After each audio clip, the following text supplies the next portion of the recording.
Well, I guess I will do part 3 of this show. Because guess what? Hero's a boss. Ooh, let's go ahead and see why. He set himself up the money build. Very rarely do we see big deviations from the Robo First Mini Colossus, but by God, this is a deviation. 5 gates is generally a great number when going Blink with Colossus. It's just a good number economically. So of course he's wiggling and worming his way back to that. He'll be chrono boosting out many Colossus. The last thing he wants right now is extended thermal lance.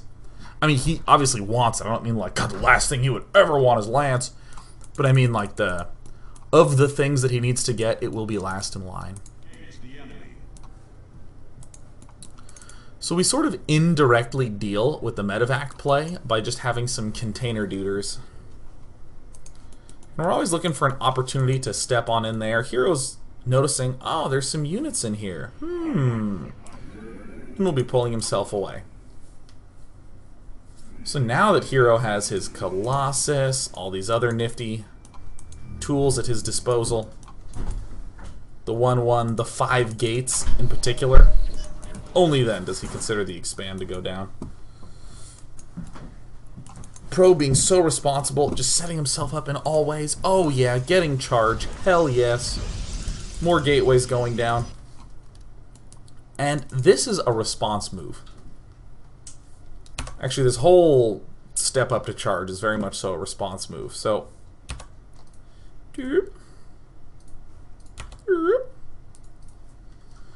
I mean, I am a dead horse. No, I'm not. There is a dead horse, and I beat it. What? That doesn't sound right. I want to make some comment about beating the dead horse, but it's not coming out properly. So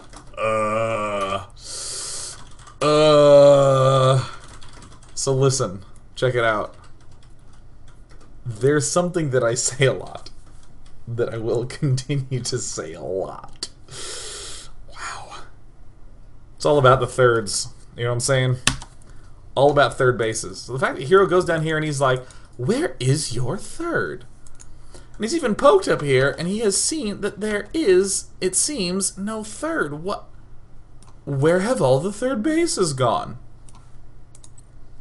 So Hero's going to do some smart responses. So he's going to poke in here a little bit. He's just poaching in a little bit. Maybe he sees command center, maybe doesn't. Observer hasn't seen anything. Okay, so we're getting ready to expand, but that doesn't mean that we's gotta. Protoss on 2 base will always crush a Terran on 2 base. Always, always, always. Unless the Terran's playing cheesy, in which case we curse at him. So Hero goes, oh, okay, well if you're 2 basing, I'm just gonna stay on 2 base and get better stuff.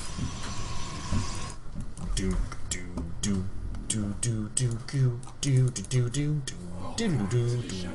The reason that Protoss wins on 2 bases is because they can actually afford to get their 2-2 ups and chrono. And the Terran player struggles to get their 2-2 ups and Vikings / ghosts in there.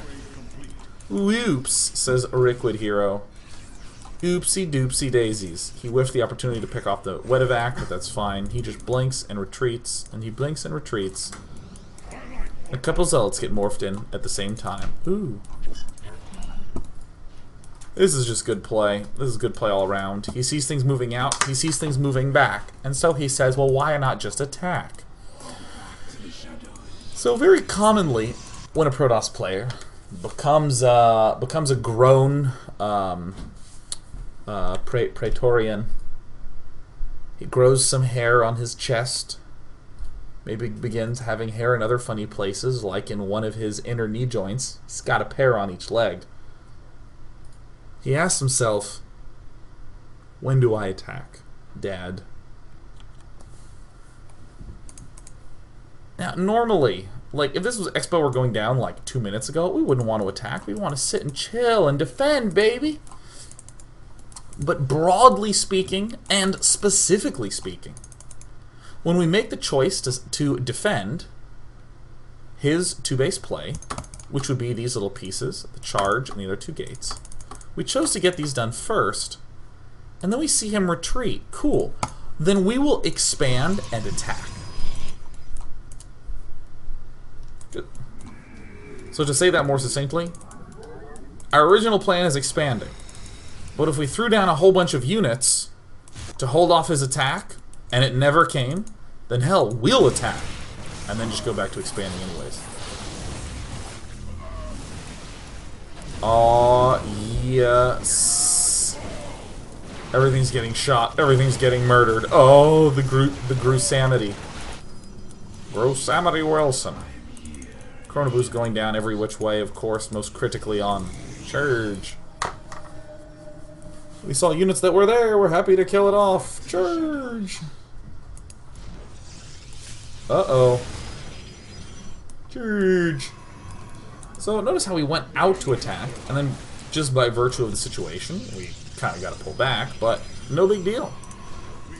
Templar Archives is the next big thing to fall out. We got our 7 gate on 2 base. 7 gate's very common, especially when we have the double forge and went Colossus. We will soon go up to 10. First 5 and then 7. And of course 10. And now we're back where we were before. We made an attempt to go out and attack. Nothing came of it. So no stress will be made about it. We return home, defend. Aptly. In the meantime, observers are out, almost all in defensive positionings. They were in much more aggressive spots, like right here when we wanted to attack, but damn it, we have a base up. Think about the bases, in the same way that people say, think about the children. Warp gates staying idle, so we can warp in as need be. Storm coming up, along with 3-3, as is always need be. Hack tries to be cool and micro, but he dies, as is need be.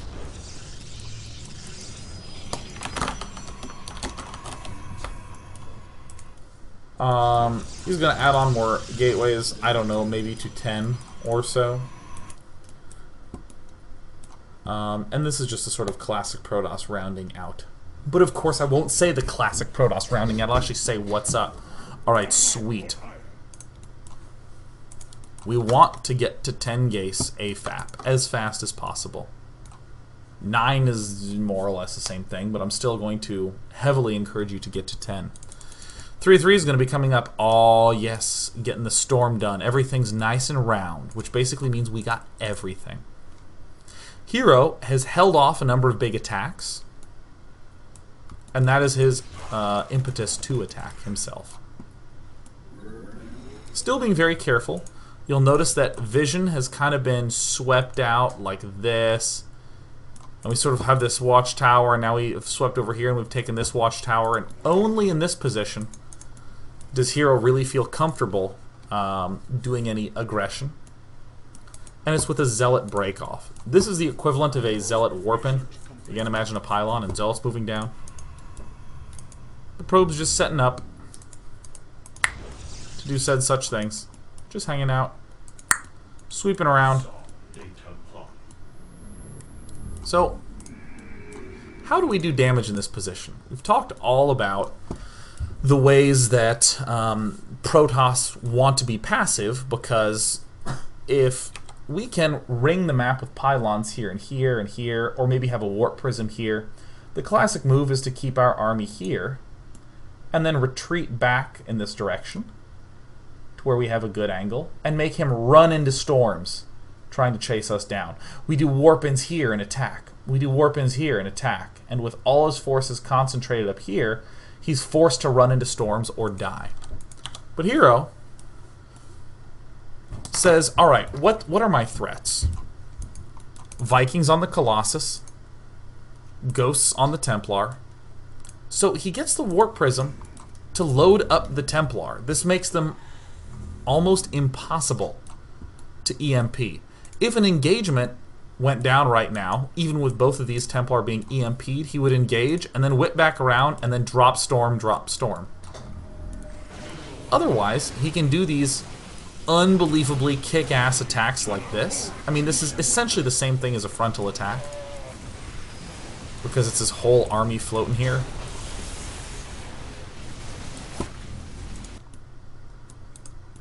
But this Warp Prism in here protects these Templar. The Zealot counterattack is happening at the side. Those are those 4 Zealots that broke off earlier. This is just well-coordinated late-game Protoss aggression. God, I love that Blinkstalker play. This is so cool. Almost always, Protoss will be just doing a big attack here and moving into the front. Or occasionally a big attack here and moving into the front. And last, probably actually most frequently, is doing an attack up along this side. And whenever there is an attack going on, there is a warp in at the other side, right? Like attack on this side and Warp Prism on this side, or maybe the attack angle here and the warp in over there. But gosh, this thing, this play is so cool. This play, it is one of my favorite things. And those Stormers that we had in there all along. Oh, how I often forget that a Warp Prism actually transports things and doesn't just warp in things. Well, the battle seemed to be going poorly. We lost our Colossus, we lost our Templar, so retreat. Of course, damage has still been kind of readily done. Ooh, Gravitic Drive. That's the Warp Prism speed. Aw, yeah. So I see some sort of crossing over and stuff like that. This army's being very active. And it can be because this is a EMP-proof Warp Prism. Obviously the Warp Prism has to not die, which is why the Stalkers are poaching it. But just movement to the right with warp-in attacks on the left, very common, most common of things. He lost his Warp Prism, that's so funny. Oh man. Truly, Hero is one of the best, but man, does it make me feel good when someone that good just flies a Warp Prism right to its death. I'm like, oh, I fly my Warp Prism right to its death.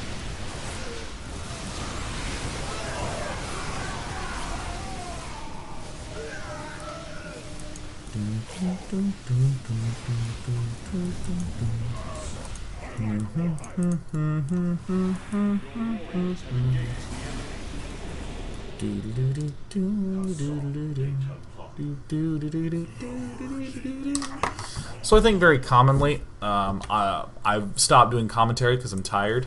There's 10 warp gates here. What do you know? Look at that. Oh, 11. Ooh, he's got 11 warp gates. But very commonly, if we can identify that there's not a lot of ghosts left, just flooding Zealot Archon in favor of pulling back and waiting for Colossus is great. I love Hero doing this. What a good move. And this moment, I think, really highlights why Protoss like defending rather than attacking, because we saw that chasing Hero's causing Hack to chase him, so Hero can cause him to walk into those storms. Really nice play. And then 6 DTs warped in to kill a base is very atypical. That's just a Hero special. It is a clever little play, though, saying, okay, well, if you have absolutely no... awesome. If you have absolutely no detection here, then let me just power down this base. I actually just want to watch that again, just because Dark Templar, and you know what? That is a full thought. Here it comes. Oh no! Where's your detection? Hero knows that if a scan goes down with just 1 DT, it just dies. But when a scan goes down and there's 5 DT, LOL. LOL, oh LOL. Good game. Let's take questions. Boom.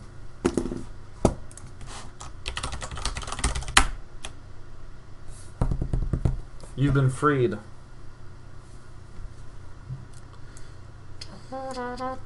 Flying Pancake 2 asked me if I want to hear a joke. Yes. Pixel Knight says, Day 9, where's dinner? How dare you? Sweet Jackal says, Day 9, in the final game shown, did Hero shoot his own Colossus at 20 minutes in? Possibly. Come on, Woo! Anton Bischoff Frederick asks how my hair is so amazing. It's because of the hours I spend styling it each day. And, of course, the product that I use. When I want to be really swanky, I don't say the product. I just say product. I use good product.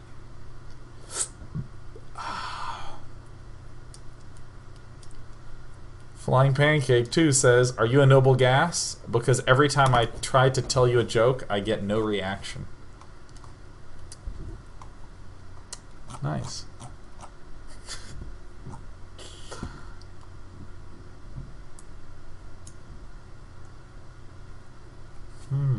Let's take, I don't know, 2 more questions. Seems good.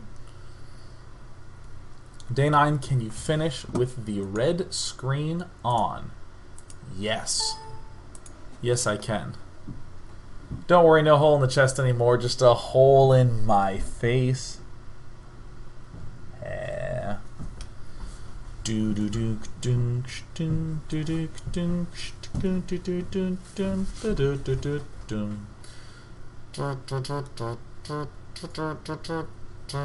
are just weird questions, but we will take 2 of them.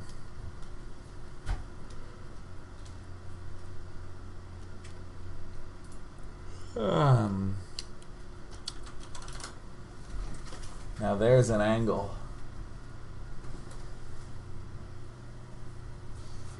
Actually, what happens if we remove this? There we go. That's a good one. Wow, that looks eerie. Oh my god, like if I... Oh yeah, yeah. I look buttery. This is messed up. Goodness. Elite Legends says, Dana, what do you think about adding Hellbats in TVP?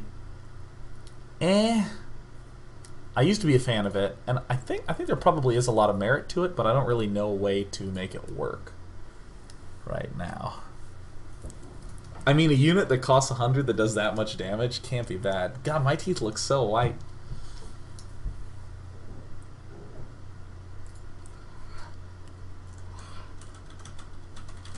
Oh.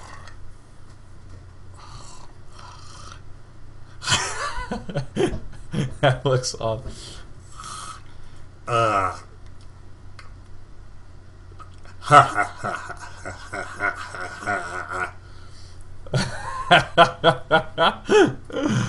Oh man. All right. I don't know. One more question, I guess.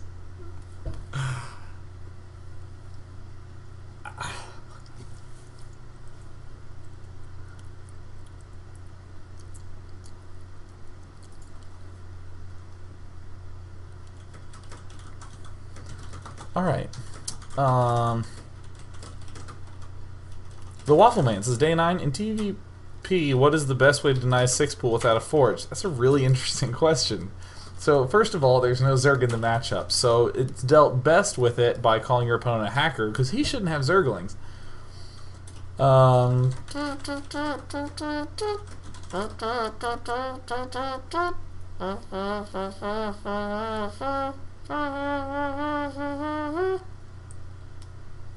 Alright, last question from Beast Legit. What happened to Sean? Here I am. Hi.